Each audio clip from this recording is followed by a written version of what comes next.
الناس عداوة للذين آمنوا اليهود والذين أشركوا ولتجدن أقربهم مودة للذين آمنوا قالوا إنا نصارى ذلك بأنهم قسيسين ورهبانا وأنهم يستكبرون صدق الله المولانا العظيم وصدق رسوله النبي الكريم ونحن على ذلك لمن الشاهدين والشاكرين والحمد لله رب العالمين সবাই মহব্বতের সাথে জবান ছেড়ে দুরূদ শরীফ পড়ি আল্লাহুম্মা সাল্লি আলা মুহাম্মাদিন ওয়া আলা আলি মুহাম্মাদ কামা সাল্লাইতা আলা ইব্রাহিম ওয়া আলা আলি ইব্রাহিম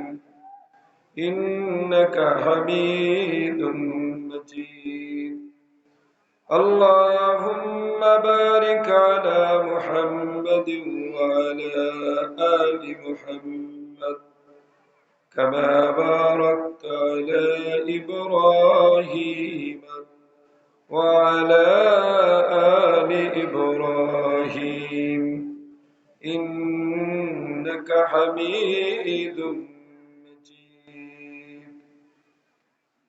আল্লাহ পাকের বান্দা ও জনাবে মুহাম্মদুর রাসূলুল্লাহ সাল্লাল্লাহু আলাইহি ওয়াসাল্লামের প্রিয় উম্মতগণ,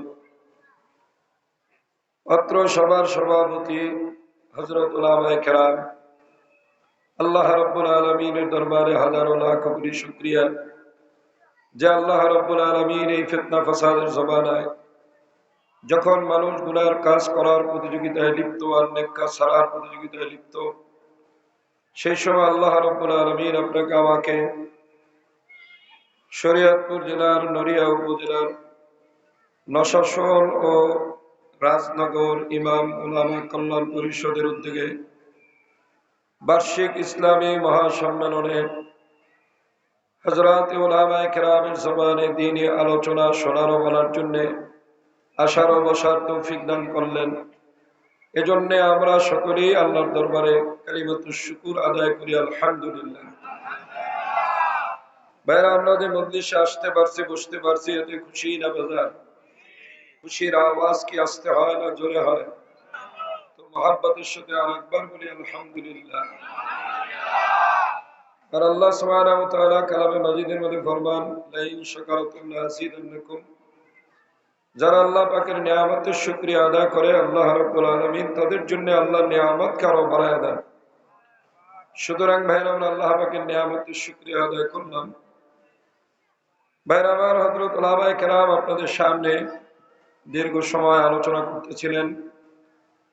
আজকের যিনি প্রধান অতিথি, এই জাতির একজন বড় কর্ণধার এবং আমাদের সকলের মুরব্বী, ফিকহ জগতের মধ্যে একজন বড় সম্রাট, বাংলাদেশের জাতীয় মসজিদ বাইতুল মুকাররমের সুযোগ্য খতিব হযরত মাওলানা মুফতি আব্দুল মালিক সাহেব দামাত বারাকাতুহুল আলিয়া, ওনাকে পাওয়া বড় কঠিন।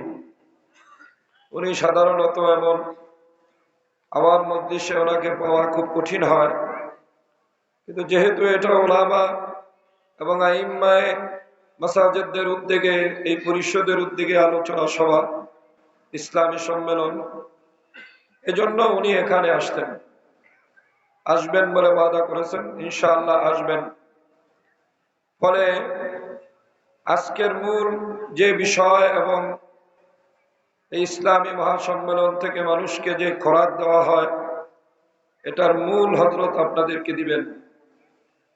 সাথে সাথে আমরা স্থানীয় শরীয়তপুরের উলামায়ে কেরাম আপনাদেরকে দিক নির্দেশনামূলক অনেক আলোচনা শুনিয়েছেন এবং শোনাবেন।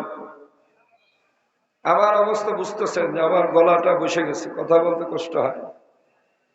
তারপরও যেহেতু দিনের তাকাজা, ওলামা হযরত বলছেন আমি আপনাদের মাঝে আসছি খুব সংক্ষিপ্ত ভাবে। আমি সূরা মায়েদার 82 নম্বর আয়াত আপনাদের সামনে তেলাওয়াত করছি। এই আয়াতের আলোকে আমি সংক্ষিপ্ত ভাবে কিছু কথা আলোচনা করব। আপনারা কি শুনতে রাজি আছেন? কারা কারা রাজি আছেন একটু হাত উঠাইলে খুশি হইত। আলহামদুলিল্লাহ। যদি রাজি থাকেন তাহলে আল্লাহ রসুলের একটা সুন্নতের উপর আমল করতে রাজি আছেন? আল্লাহ রসুল বলছেন যখন তোমরা কোনো নেক মজলিসে বসো তখন তোমরা মজলিসের দিকে আগায় আগায় বসো এবং মাঝখানের ফাঁকা জায়গাগুলো বন্ধ করে দিয়ে বসো। ফলে আমরা ফাঁক ফাঁক না হয়ে আমার মনে হয় আমরা মিলা বসলে মজলিসও সুন্দর হতো, রসুলের সুন্নতের উপর আমল হতো। আর এই সুন্নতের মধ্যেই আল্লাহ সুবহানাহু ওয়া তাআলা বরকত দান করতেন। আমার মনে হয় সব দিক থেকেই আলহামদুলিল্লাহ খুব খুশি হইলাম। আর যারা মাঠের মধ্যে দাঁড়ায় আছি অথবা অন্য জায়গায় মাইকের শব্দ শুনতেছি বলে দাঁড়িয়ে আছি, আপনার খুব অলসতার সাথেই আল্লাহ পাকের একটা বরকতের মজলিসকে আমরা হাতছাড়া করতেছি। এই মজলিসের মধ্যে কেউ যদি বসে, আল্লাহ রসুল বলছেন কেউ যদি আমার শেষ জমানার কোন উম্মত যদি একটা মুহূর্ত সময় কোনো গুণামুক্ত পরিবেশের মধ্যে বসে, তাহলে আল্লাহ সুবহানাহু ওয়া তাআলা তার আমলের মধ্যে বনি ইসরাইলের যুগের 70 জন নবীর সোহবতে সময় কাটাইলে যে পরিমাণ সওয়াব ও বরকত হইত, আল্লাহ পাক সেই পরিমাণ সওয়াব ও বরকত দান করবেন। সুতরাং মসজিদের বারান্দায় বসে যেমন মসজিদের ফজিলত আদায় আশা করা যায় না, মাহফিলের প্যান্ডেলের মধ্যে দাঁড়ায় থেকে অথবা দূরের থেকে মাহফিল শুনেও এই মজলিসের যে বরকত, এই বরকত আশা করা যায় না। সুতরাং এর জন্য আমার অনুরোধ থাকবে, যখন আমরা দাঁড়াইছি সাপের খেলা দেখার মতো চতুর্দিকে না দাঁড়ায় থেকে আমরা মজমার মধ্যে বসলে এই বরকত নিজেরাও হাসিল করতে পারবো আর মাহফিলটাও সুন্দর হবে। আল্লাহ আমাদের সবাইকে আমল করার তৌফিক দান করেন। ভাইরা আমার, সমাজে সারা পৃথিবীর মধ্যে ইসলাম এবং মুসলমানের কঠিন দুর্দিন যাচ্ছে এবং সেটা আজকে নয়, বহুদিন যাবতই শুরু হয়েছে।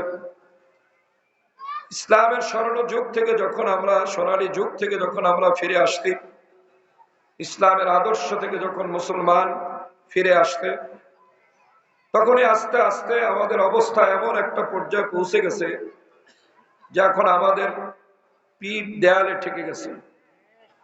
সারা পৃথিবীর দিকে তাকান, তাকাইলেই দেখা যায়। আমি আপনাদের নজরটাকে গাজার দিকে নিতে চাই। এটা গাজার দিকে তাকিয়ে দেখেন, যেভাবে একটা দেশকে তামার সাথে মিটিয়ে দেওয়া হচ্ছে, শিশু কিশোর নারী এমন কেউ ওই হানাদারের হাত থেকে রক্ষা পাচ্ছে না। ওরা বলতেছে প্রায় 50,000 শহীদ হয়েছে, কয়েক লক্ষ আহত হয়েছে, ওরাই বলে। বাকি আমার ধারণা, যেই বোমা দিয়ে বিল্ডিং ধ্বংস করে, সেই বোমা যদি কোনো মানুষের বসতির উপরে বা কোনো ক্যাম্পের উপরে ফেলানো হয়, সেখানে মানুষগুলির অবস্থা কি হতে পারে? আমার মনে হয় ওদের হিসাবগুলো হলো যেগুলোর লাশ পাইতেছে সেটা, বাকি আর যা ছিন্ন বিচ্ছিন্ন হয়ে যাচ্ছে সেগুলোর হিসাব তো আর কাউন্ট করারও সুযোগ হচ্ছে না। 2 নম্বর, এই গাজা যারা হিসাব মিলাচ্ছে, আপনি একটু তাকায় দেখেন, এরা ওরাই তারাই হিসাব মিলাইতেছে। যদি বলেন জাতিসংঘ, তাও তারাই। যদি বলেন ইউনিসেফ, তাও তারাই। যদি বলেন আমেরিকা, ইউরোপ, তা তো তারাই, এত ঘোষণা দিয়েই আছে। ফলে আমাদের কেউ নাই, এই পৃথিবীতে আমাদের কেউ নাই। আপনি আসেন, সর্বশেষ আপনি আসেন ভারতের দিকে, তাকিয়ে দেখেন ভারতের অবস্থা। শুধু গরুর গোশত আছে সন্দেহ, এটা কি গরুর গোশতই না মহিষের গোশত না খাসির গোশত না দুম্বার গোশত, এটা বোঝার সময় নেই। অভিযোগ হয়েছে গরুর গোশত। মানুষগুলিকে পিটায়া মেরে ফেলতেছে। ভারতের এক জামাত আমার সাথে দেখা হলো, তারা আমাকে বললেন যে হুজুর, আপনারা তো শুধু শুনছেন বাবরি মসজিদ, এমন হাজারো বাবরি মসজিদ আমাদের ঘুরিয়ে দিচ্ছে ওরা। ভারতে হাজারো মসজিদগুলো তারা গরুর আস্তাবর বানিয়েছে, হাজারো মসজিদগুলো ভেঙে তারা মন্দির বানিয়েছে। কিছুদিন আগেও আমরা দেখেছি প্রায় 200 বছরের পুরানো মসজিদ, তারা সেই মসজিদকে বুলডোজার দিয়ে সকলের চোখের সামনে তারা মসজিদগুলোকে ভেঙে ঘুরে একেবারে মাটির সাথে মিলিয়ে দিচ্ছে।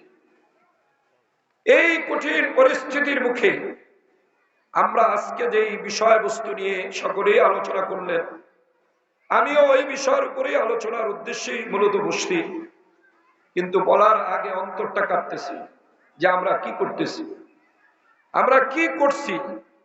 এই কাদা ছোড়াছুরি আমাদের মধ্যে তো হওয়ার কথা ছিল না, হচ্ছে কেন? এ কথাটা সহজে বোঝাবার জন্য আমি এক হিন্দু পণ্ডিতের লেখা একটা গল্প আপনাদেরকে শুনাইতে চাই। এটা কোনো মুসলমান পণ্ডিতের লেখা না, ভারতের এক হিন্দু পণ্ডিতের লেখা একটা গল্প। এক শকুন ছাড়া, শকুনের বাচ্চা তার বাবার কাছে দাবি তুলছে যে আব্বা, আমাকে মানুষের গোশত খাওয়াতে হবে, আমাকে মানুষের গোশত দেন, মানুষের গোশত খাওয়াবেন। শকুন বলল, আচ্ছা, কালকে আমি সারাদিন ডিউটি করে আসার সময় তোমার জন্য মানুষের গোশত নিয়ে আসবো। কিন্তু উনি পরের দিন আসলো, শকুনের বাবা, সে গরুর গোশত নিয়ে আসলো, কিন্তু গোশতটা হলো শুয়োরের গোশত। শকুন ছানা বলতেছে, আব্বা, আমি তো মানুষের গোশত খেতে চেয়েছি, আপনি তো আনছেন শুয়োরের গোশত, আমি তো শুয়োরের গোশত খাবো না। শকুন বলল যে আজকের জন্য খাও, আমি কালকে তোমার জন্য মানুষের গোশতের ব্যবস্থা করব। পরের দিন আবার গেলেন, যথাসময় আসলেন, গোশত নিয়ে আসতেন। শকুন ছাড়া শকুনের বাচ্চা গোশত মুখে দিয়ে বলতেছে যে আব্বা, এটা তো দেখি গরুর গোশত, মানুষের গোশত তো না, আমি মানুষের গোশত খাবো, গরুর গোশত খাবো না। বললো যে আসলে আমি আজকেও চেষ্টা করছি, কিন্তু মানুষের গোশত জোগাড় করতে পারি নাই, খাইতে তো হবে, এজন্য আমি তোমার জন্য এই গরুর গোশতটাই যেটা পাইছি সেটা নিয়ে আসতে, যেটা সহজ পাওয়া যায় সেটা তোমার জন্য নিয়ে আসতে। বলে, আব্বা, আমার মূল দাবি কিন্তু মানুষের গোশত। বলে, আচ্ছা, দেখা যাবে। পরের দিন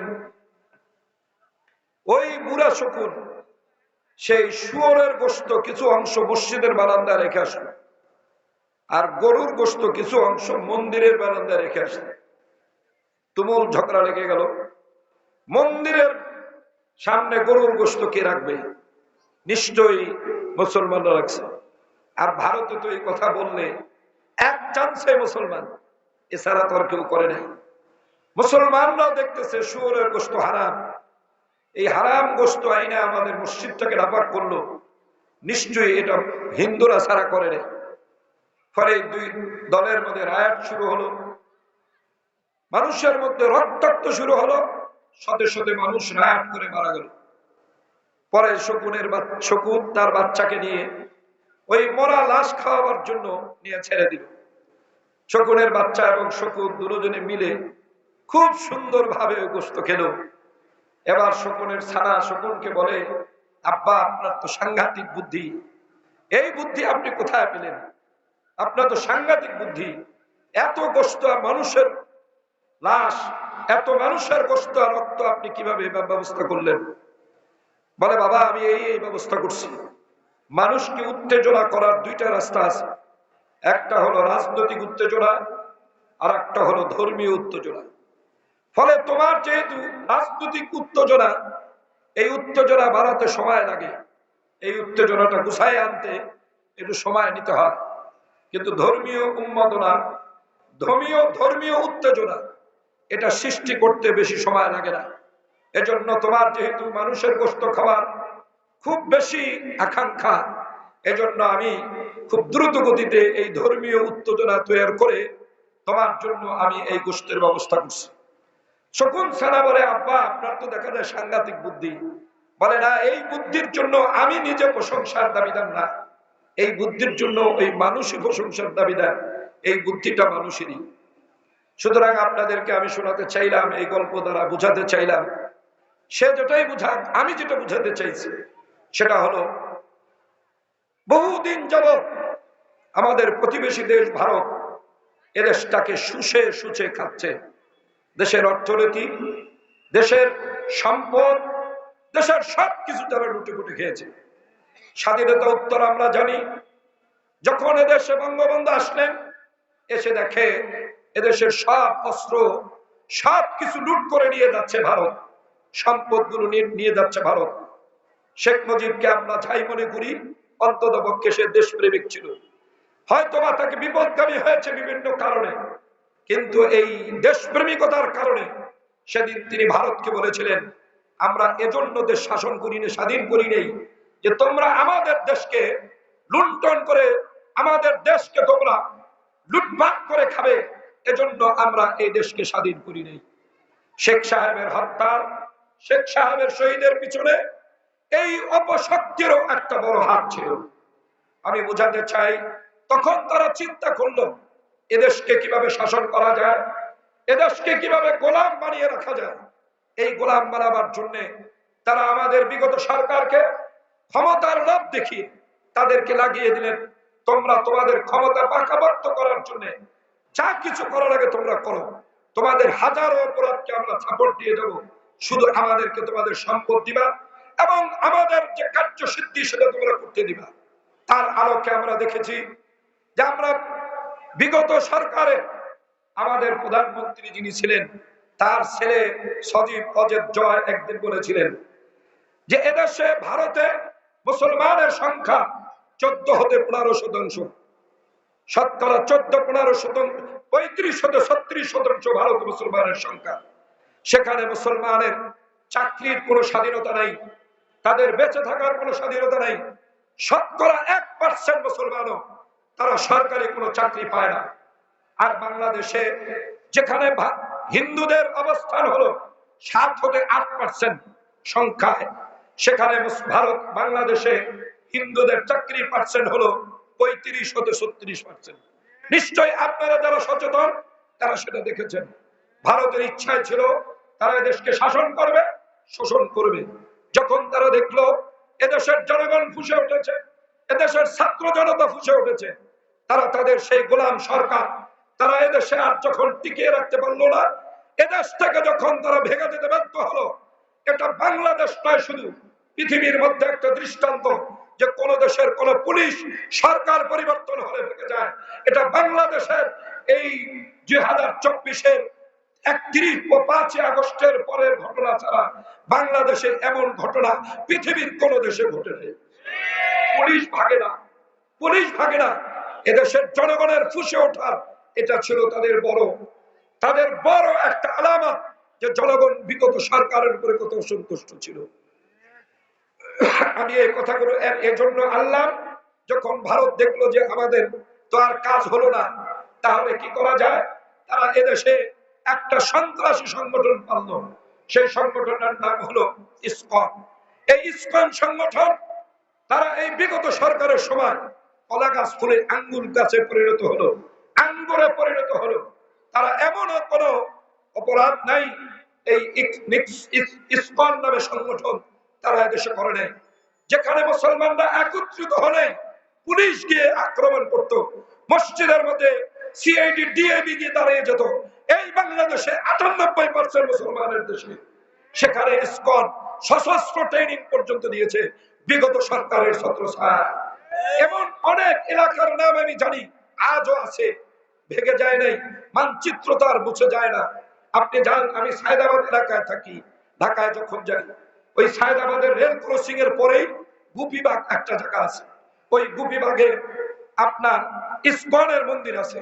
ওই ইসকনের মন্দিরের চতুর্দিকে যত বাড়ি ঘর বিক্রি হয়, মুসলমান যখন নবী হয় তখন মুসলমানের পরিণতি যা ওই ফিলিস্তিনি ঘটছে, সেটাও আমাদের বাংলাদেশে ঘটতে যাইতেছিল।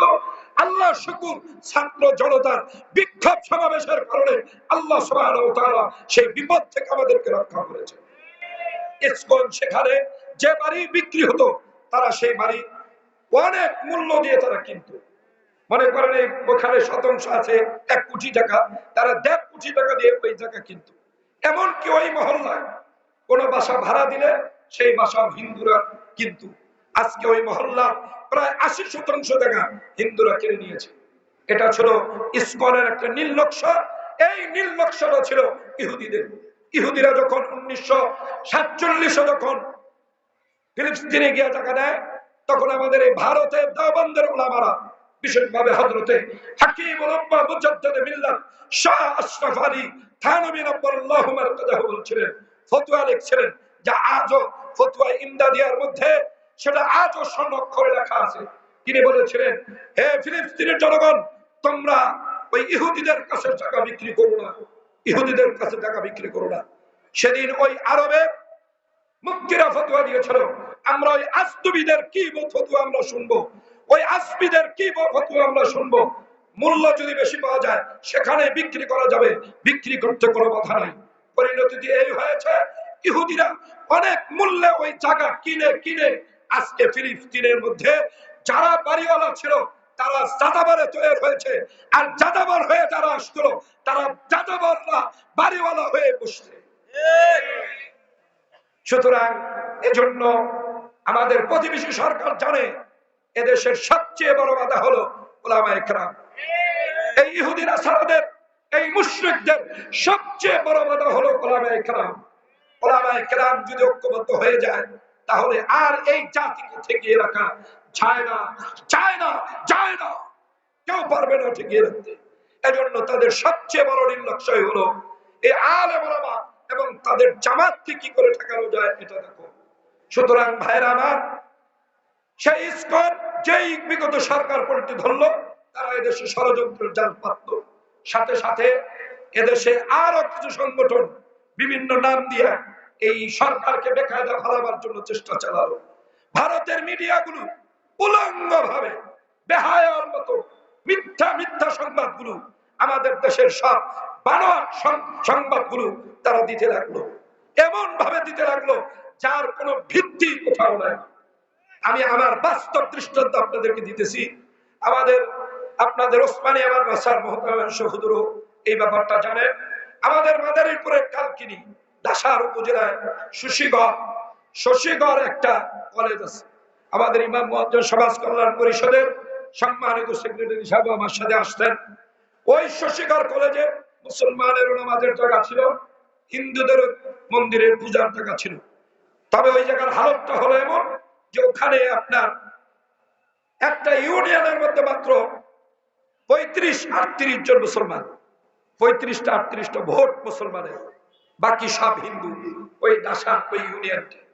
সুতরাং ওখানে ওই মুসলমান ছেলেরা 5ই আগস্টের পরে তারা একটা মাইক আনছে নামাজের ঘরে আজান দেওয়ার জন্য। এই মাইক কেন আনলো? এজন্য তারা ওখানে উত্তেজনা শুরু করলো। তারা কিন্তু ভালো করেই জানে যে তাদের লালিত পালিত সরকার ভেঙে গেছে, তারা এখন কিচ্ছু করতে পারবে না, তারা ভালো করে জানে। তারপরেও জায়গাটাকে উত্তপ্ত করার জন্য, একটা সাম্প্রদায়িক দাঙ্গা বাজাবার জন্য এই মাইক তারা ভেঙে ফেললো। এবং রাতের আধারে মুখোশ বেঁধে তারা ওই যে ছাত্রগুলো মাইক আনছিল হোস্টেলে থাকে তাদেরকে গিয়ে এমন মারা মারলো যে তারা আজও হাসপাতালে, কিন্তু ভারতের মিডিয়াগুলো এই ঘটনাকে তারা লাগালো যে মুসলমানরা সেখানে গিয়ে জোর করে আজান দিতে গেছে। হিন্দু এলাকার মধ্যে দাঙ্গা শুরু হয়েছে। চিল্লাইয়া চিল্লাইয়া ওই এক সাংবাদিক নামে এক কুলাঙ্গার, এই প্রচার মুহুরি না কি বলে, এটাকে শুরু করে দিল। সুতরাং এরকম হাজারো মিথ্যা কাহিনী তারা ওখান থেকে বাতাস দিতে লাগলো। আর এই ইসকন নামক সংগঠন এখানে বসে এই বাতাস দিয়ে তারা কাজ করতে লাগলো। তারই আলোকে তাদের লালিত পালিত একটা সংগঠন, সেটা হলো এই সাতপন্থী একটা সংগঠন। তারাও এদেশটার মধ্যে একটা ষড়যন্ত্র। কিভাবে ওই যে গল্পের মতো, যদি এই দেশকে অশান্ত করতে চাও তাহলে রাজনৈতিক অশান্তটা তৈরি করতে সময় লাগে, ধর্মীয় অশান্ত করতে সময় লাগে না। আমি শুধু এতটুকু শোনাতে চাই, আমরা এই বিষয় নিয়ে কথা ছোড়াছুড়ি করা পছন্দ করি না। ওলামায়ে কেরাম 2018 সালেও তারা লক্ষ্য করেছে, 2018 পহেলা ডিসেম্বর এরকমই বিশ্ব ইজতেমা আক্রান্ত হলো। আমি আগে বলিনি এই বিশ্ব ইজতেমা এবং তাবলীগ জামাত এটা আমাদের মুরব্বীদের, এটা আমাদের ওলামাদের, ওলামায়ে দেওবন্দের এর সৃষ্টি হয়েছে ওলামা থেকে। দারুল উলুম দেওবন্দ থেকেই সিয়াসতের সৃষ্টি। এর অগ্রণী ভূমিকায় ছিলেন হযরত হোসাইন আহমদ মাদানী। দারুল উলুম দেওবন্দ থেকেই দাওয়াত ও তাবলীগের সূচনা। এর অগ্রণী ভূমিকা ছিলেন হযরত ইলিয়াস সাহেব রাহমাতুল্লাহ আলাইহি। দাওয়াত ও এই দারুল উলুম দেওবন্দ থেকেই পীর মুরিদির সূচনা। এর অগ্রণী ভূমিকা ছিলেন হযরত হাকিমুল উম্মাহ মুজাদ্দিদ মিল্লাত শাহ আশরাফ আলী থানভী রাদিয়াল্লাহু আনহু।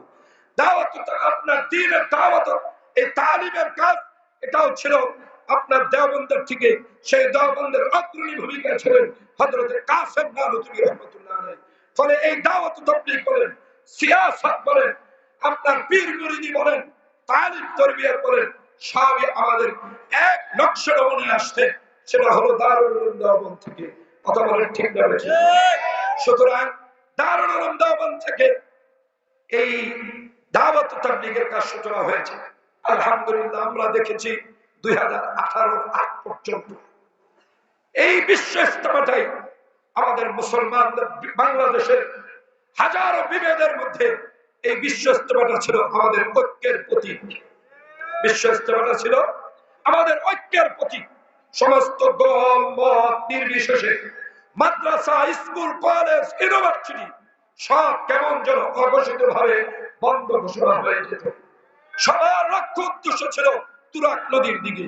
বিশেষভাবে যেদিন আখিরি মোনাজাত হবে, বার্তা আজও আমরা রবিবারই রাখি। বন্ধ খোলার দিন হওয়ার পরেও প্রতিটা রাজনৈতিক দল আগ থেকেই প্রতিযোগিতা নেমে যেত কে কার আগে বিশ্ব ইজতেমায় গিয়ে মোনাজাতে শরীক হবে। এই মুসলমানের মিলন মেলা, মুসলমানের ঐক্যের প্রতীক, এটা ওই বিধর্মীদের বরদাস্ত হয় নাই।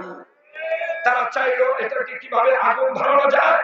এই আগুন ধরানোর জন্য তারা আমাদের মধ্যেই আমাদের লোক তৈরি করলেন। আমাদের অনেক ভাইরা বলে, হুজুর হযরত সাদ সাহেব, উনি এই সাদ সাহেব, উনি তো ইলিয়াস রহমাতুল্লাহ আলাইহির খানদানের মানুষ, আল্লাহর বান্দা। এটাই হলো ইলম আর গায়রে আলেমদের কথা, আলেম আর গায়রে আলেমদের কথা। আল্লাহ কোরআনের মধ্যে কথাই বলছেন, ফালিয়াস্তাবিল্লাযীনা ইয়ালামুনা ওয়াল্লাযীনা লা ইয়ালামুন। আলেম আর যে আলেম না, সে কোনোদিন এক হতে পারে না। যদি আলেম হতো তাহলে এই কথা আসতো না। কারণ আলেমরা জানে হযরত নূহ আলাইহিস সালাতু ওয়াস সালামের ছেলে, আম্বিয়া আলাইহিস সালাতু ওয়াস সালাম পবিত্র, সৃষ্টিগতভাবে পবিত্র। আম্বিয়া আলাইহিস সালাতু ওয়াস সালামের ছেলে যদি কাফের হয়, তাহলে সেখানে হযরত ইলিয়াস রাহমাতুল্লাহ আলাইহির পুতি, নাতিও না, পুতি, কেন সে পথভ্রষ্ট হতে পারবে না? এর কথা ওই ব্যক্তি বলতে পারে যার মধ্যে ইলম নাই। আবার কাফেরের ছেলে আল্লাহ রাসূলকে সবচেয়ে বেশি কষ্ট দিয়ে দিয়েছেন, সবচেয়ে বেশি কষ্ট দিয়ে দিয়েছেন সেই আবু জাহেল। আবু জাহেলের ছেলে আকরামা রাদিয়াল্লাহু তাআলা আনহু। আবু জাহেলের ছেলেও তো সাহাবী হয়েছে। ফলে আলেম দেশে জানে কাফেরের ছেলেও ঈমানওয়ালা হতে পারে, আবার ঈমানওয়ালার ছেলেও কাফের হতে পারে। সুতরাং ওরা বুঝলো যে এই ঘরের যদি আগুন লাগাতে হয়, তাহলে ঘর অনা দিয়ে আগুন লাগাতে হবে। আল্লাহ সুবহানাহু ওয়া তাআলা কালামে মাজিদের সূরা মায়দার ৮২ নম্বর আয়াতের মধ্যে এটাই বলছেন, লাতাজিদান্না আশাদ্দান নাসি আদাওয়াতাল লিল্লাযিনা আমানুল ইয়াহুদা ওয়াল্লাযিনা আশরাকু। হে নবী, মানুষের মধ্য থেকে ইহুদি এবং মুশরিকদের চেয়ে ইসলামের শত্রু আপনি আর কাউকে পাবেন না। সুতরাং আমরা জানি এই ইহুদিরা এবং মুশরিকরাই হলো এই পৃথিবীকে অশান্তি করার জন্য সবচেয়ে বড় ষড়যন্ত্রকারী। এক নম্বর হলো ইহুদি। আর ওই ইহুদিদের আমরা জানি ওদের একটা আপনার সিআইডি আছে, একটা সিআইডি ডিপার্টমেন্ট আছে, যেটাকে আমরা জানি মোসাদ। আর পৃথিবীর মধ্যে সবচেয়ে আর একটা সিআইডি বাহিনী আছে, যেটাকে আমরা জানি ৩ নম্বর স্থান হলো র। এরা হলো পৃথিবীতে সবচেয়ে বেশি অশান্তি সৃষ্টি করে বেড়ায়। এই র এবং মোসাদ, এদের জন্য বিগত সরকার এদেশকে করে দিয়েছিল একেবারে পানির মতো সস্তা। তারা যেখানে ইচ্ছা সেখানে বিচরণ করতে পারত। সেই কারসাজি খাটিয়ে আজকে আমাদের দেশকে রক্তাক্ত করছে। বিশেষভাবে ধর্মীয় ভাবে ইসলামের দিক থেকে তারা মুসলমানের মধ্যে লাগিয়ে দিয়েছে। আল্লাহ পাক কোরআনের মধ্যে বলছেন, শোনো, ওমা করু মাকরান কুব্বারা, ওই মুশরিকদের ষড়যন্ত্র চেয়ে বড় কোন ষড়যন্ত্র হয় না। মুনাফিকদের ষড়যন্ত্র, মুশরিকদের ষড়যন্ত্র, ইহুদিদের ষড়যন্ত্র হলো সবচেয়ে বড় ষড়যন্ত্র। কে বলছেন? জোরে বলেন, কে বলছেন? আল্লাহ। আল্লাহর নাম নিলে গুনাহ হবে না তো? তাহলে জোরে বলেন, কে বলছেন? আল্লাহ আমাদেরকে চিনিয়ে দিয়েছেন ওদের ষড়যন্ত্র হলো সবচেয়ে বড় ষড়যন্ত্র। ফলে ওরা আমাদের মধ্যে দ্বন্দ্ব লাগিয়ে দিয়েছে যে হাতও তোমাদের, গালও তোমাদের, আমরা যাবো না ওখানে বাড়াবাড়ি করতে, তোমরাই করবা। সেই আমাদের মিলন মেলা, সেই আমাদের মুসলমানের ঐক্যের প্রতীক বিশ্ব ইজতেমায় 2018-তে তারা রক্তাক্ত করলো। তখনও আমরা চুপ ছিলাম। আমরা আলেমরা ওইভাবে মাঠে নামি নাই, হয়তোবা কিছু আলেমরা নেমেছেন, সবাই নামেন নাই। আজকে 2024 সরকারের সাথে একটা কথা ছিল, এই অন্তর্বর্তীকালীন সরকারের সাথে কথা ছিল যে 18 তারিখ সকালে 11টায় তারা সচিবালয় স্বরাষ্ট্র উপদেষ্টার ওখানে বসবেন, দুপক্ষ নিয়ে কি করা যায় সমাধানে আগাবেন। তাদের ধৈর্য ধরল না। সমন্বয়কারী যে ছেলেরা, তারাও তাদেরকে গিয়ে বলেছিল, তোমরা এখানে এসো না, তোমরা জোর করবা, জোর তো হলো 20 তারিখ, তাহলে এখানে তো হলো আজকে 17 তারিখ, তোমরা ওদিকে যেও না। তারা ওখান থেকে এখানে চলে আসতে, আমি নিজে ব্যক্তিগত ভাবে আমরা 15 তারিখে আমরা কাকরাইল মসজিদে আমরা মাশাআল্লাহ আমিও ছিলাম সেখানে। সেই মশারে আমাদের পরামর্শ হলো যে আমরা ওদের সাথে আলোচনার পরিপ্রেক্ষিতে সরকারের সহযোগিতার দিকে আমরা দেখব। কিন্তু দেখা গেল তারা 17 তারিখ সেটা বরদাস্ত করলো না। আমাদের লোকজন সেখানে 800 হতে 1000 লোক পুরা মাঠে ইস্তেমার কাজে, ইস্তেমার জিম্মাদারিতে নিয়োজিত ছিল। ঘুমান্ত অবস্থায় ছিল, ঘুমানো ছিল, কেউ তাহাজ্জুদ নামাজের মধ্যে লিপ্ত ছিল। 2:30 হতে 3টা, কেউ বলছে 3টা হতে 3:30, এর মধ্যে তারা রড, চাপাতি, রামদাও, লাঠি ছোটা, হকি স্টিক এগুলো নিয়ে তারা ওখানে অতর্কিত ভাবে 10 হতে 15,000 লোক তারা চতুর্দিক থেকে ওখানে আক্রমণ করে বসলো। তারা এখন মিথ্যাচার করছে, সাংবাদিক সম্মেলন করে যে তারা আমাদের দিকে ঢিল দিচ্ছে, এরা প্রতিরোধ করছে। 1000 লোক তারা তোমার 10,000 লোকের দিকে ইট ফিকবে, ঢিল ফিকবে, আর রাতে ঘুম থেকে উঠে এর চেয়ে বড় মিথ্যাচার পৃথিবীতে দ্বিতীয় হতে পারে। তোমরা সেখানে তাদের উপর আক্রমণ করেছ ভীতি সন্তুষ্ট করার জন্য।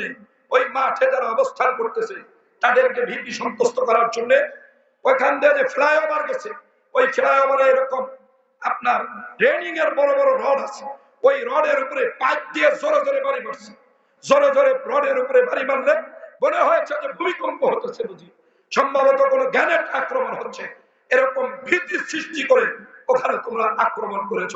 মাগরিবের একটু আগে আমাদের এক ভাই আলেম এখানে বয়ান করেছেন, আকরামুল মুসলিমিন, তাবলীগের 6টা উসুলের মধ্যে একটা উসুল একরামুল মুসলিমিন, মুসলমানকে তাজিম করা, সম্মান করা যার যার অবস্থার অনুযায়ী। আমি জানতে চাই তোমরা যে এক প্লেটের মধ্যে বসে খালি গোশত ঢাকার খেলার তালিম শিখছো, না মুসলমানের ইজ্জত সম্মান রক্ত নিয়ে খেলা শিখছো? তোমরা কি শিখছো আমাদের বুঝে আসে না। তোমাদের ওই একরামুল মুসলিমিন এদেশের মুসলমান মেনে নেবে না।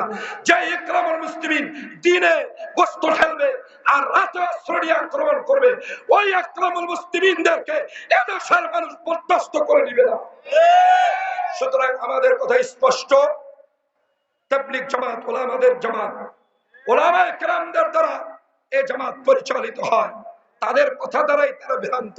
তারা বলে আমাদের সাথে আলেম আছে, তো তোমরা হলো আলেম, তোমাদের সাথে যে আলেমরা আছে তাদেরকে তোমরা নেতৃত্ব দাও।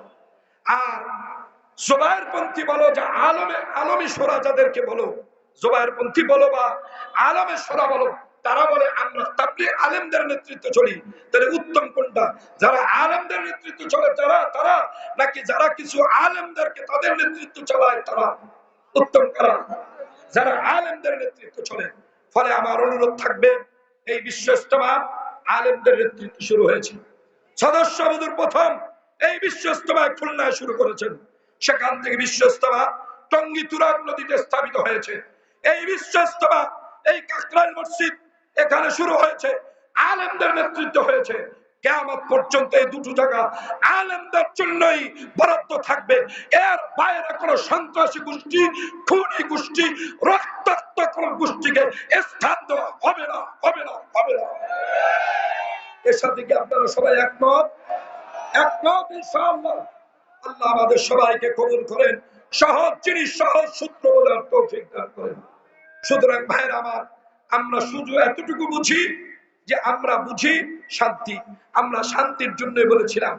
তাহলে তোমরা যে রাত্রে গিয়া 4টা তাজা প্রাণকে তোমরা শহীদ করলে, 4টা তাজা প্রাণকে শহীদ করলে, আর আক্রমণের ধরনগুলো দেখেছেন। প্রত্যেকটা আক্রমণ মাথায়, যারা আহত হয়েছে অধিকাংশের আক্রমণ হয় মাথায়, না হয় পিঠে, না হয় বুকে, অধিকাংশের আক্রমণ হলো এরকম। তাহলে তোমরা মানুষকে হত্যার খেলায় মেতে উঠেছো। আল্লাহ পাক কোরআনের মধ্যে পরিষ্কার বলছেন, ওই মানুষটাই হলো সবচেয়ে বড় জালেম, এর চেয়ে বড় জালেম পৃথিবীতে দ্বিতীয় হতে পারে না। মান কাতালা নাফসান বিগাইরি নাফসিন আও ফাসাদিন ফিল আরদি ফাকান্নামা কাতালান নাস জামিআ। যে কোন মানুষ একটা মানুষকে হত্যা করে অন্যায়ভাবে এবং সমাজের মধ্যে ফিতনা ফাসাদ করে, সেজন্য কেমন সারা পৃথিবীর সমস্ত মানবতাকে হত্যা করলো। ওমান আহইয়াহা ফাকান্নামা আহইয়ান নাস জামিআ। আর কেউ যদি কোনো মানুষ উপরে দয়া করলো, ইহসান করলো, কোন মানুষকে ইকরাম করলো, সাহায্য করলো, মাফ করে দিল, আল্লাহ বলেন সেজন্য কেমন সারা পৃথিবীর সমস্ত মানবতাকে মুক্ত করে দিল। ফলে যে জামাত খুনি হয়, যে জামাত অস্ত্রধারী হয়, যে জামাত মানুষের রক্ত নিয়ে খেলা করে, ওই জামাত কোনদিন ইসলামের জামাত হতে পারে না, পারে না, পারে না। আল্লাহ আমাদেরকে সহজ সূত্রগুলো বুঝে, হযরত আমাদের সামনে আসতেছেন, উনি আলোচনা করবেন। আমরা ওনার কাছ থেকে সুন্দর দিক নির্দেশনা নিয়ে আমাদের আগামী জীবনকে আমরা পরিচালনা করার চেষ্টা করব।